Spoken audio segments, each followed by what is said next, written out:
Bunga melur di tepi perigi, harum mewangi setiap pagi. Ilmu dicari bekalan diri. Bengkel TV PSS mari hayati. Assalamualaikum warahmatullahi wabarakatuh dan selamat sejahtera. Salam Malaysia Madani. Kembali lagi bersama saya Nur Husnina binti Azman selaku wartawan TV PSS Setawar. Tepat pada 12 Jun 2025, PPD Seberang Perak Utara telah mengancurkan satu program yang dipanggil Bengkel TV PSS yang berlangsung di SMK Gemilang.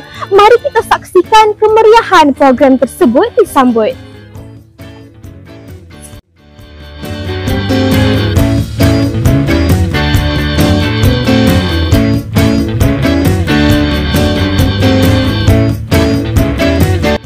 Baiklah, terima kasih Cikgu kerana sudi bersama dengan kita pada hari ini. Boleh Cikgu perkenalkan diri? Okey, Assalamualaikum. Saya Puan Nur Azura binti Musa daripada USTP PPD SPU. Okay. Baiklah, seperti yang kita sedia maklum, hari ini kita telah melancarkan satu program yang dipanggil Bengkel TV PSS. Jadi apakah objektif utama Bengkel TV PSS ini dijalankan? Okey, salah satunya objektifnya adalah untuk memberi pendedahan kepada kru TV PSS bagaimana menggabung jalinkan elemen gambar pegon dengan video di dalam satu video untuk TV PSS. Jadi soalan seterusnya dan selaku soalan yang terakhir lah.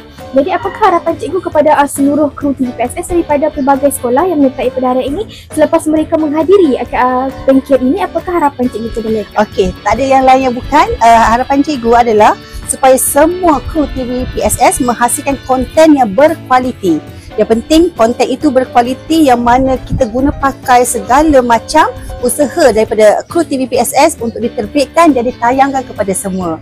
Itu saja. Okey, baik. Terima kasih cikgu.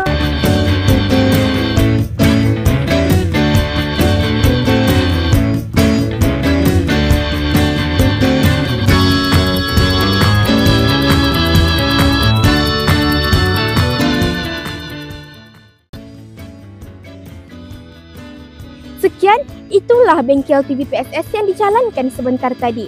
Semoga bengkel ini dapat menjadi titik tolak kepada seluruh kru TV PSS untuk sentiasa menghasilkan video yang lebih baik dan kreatif. Ingat, setawar semangat, setawar inspirasi, tempat harapan menjadi realiti.